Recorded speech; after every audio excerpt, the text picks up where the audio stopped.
I now give the floor to the distinguished representative of Australia, speaking on behalf of Canada, New Zealand, and Australia. You have the floor. Mr. Chair. Thank you, Mr. Chair. I am pleased to deliver this statement on behalf of Canada, Australia and New Zealand.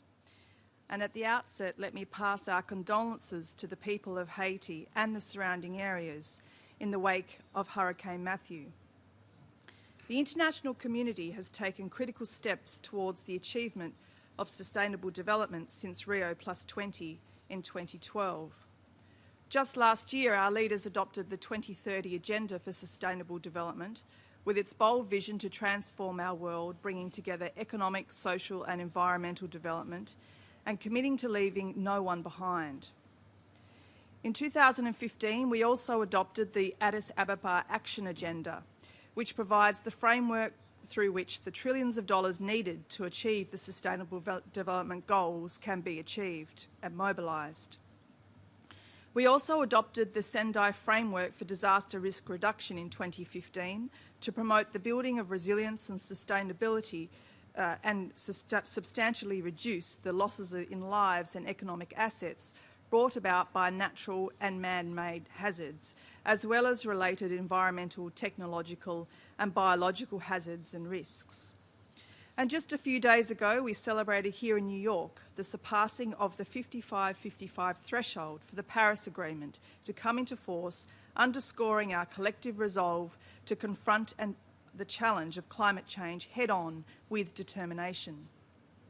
In the years since Rio+20, we have agreed to scale up cooperation with small island developing states, least developed countries and landlocked developing countries through the adoption of the Samoa Pathway, the Vienna Programme for Action, and through the comprehensive mid-term review of the Istanbul Programme of Action. We've also marked the 20th anniversaries of the International Conference on Population and Development and the Beijing Declaration and Platform for Action, and renewed commitments to implement these frameworks, which are key to the achievement of sustainable development. This past summer, we successfully convened the first high-level political forum since the adoption of the 2030 Agenda and witnessed the first 22 voluntary national reviews. We also held the inaugural multi-stakeholder forum of science, technology and innovation for the SDGs. And next week, we will gather in Quito, Ecuador, for the Habitat 3 conference to adopt the new urban agenda in recognition that our quest for a sustainable future will increasingly be won or lost in our cities. Throughout these discussions, the importance of advancing gender equality and the empowerment of all women and girls and its essential role in achieving peace, prosperity and sustainable development was reaffirmed. We will not realise sustainable development if half the world's population is left behind and if we do not ensure that women and girls can live free from fear of discrimination, coercion and violence, have agency over their bodies and their lives, are meaningfully engaged as stakeholders and as decision makers, and can fully contribute to and benefit from the development and prosperity of their communities and their countries. Mr. Chair, Canada, Australia and New Zealand are ready to demonstrate our commitment to a sustainable future that balances the economic, social and environmental pillars and to catalyse action to achieve tangible results.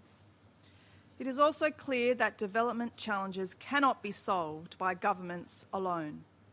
We must work together to engage citizens, non-government organisations and the private sector. And the UN system must work coherently to support national priorities, responding flexibly to the needs of individual countries.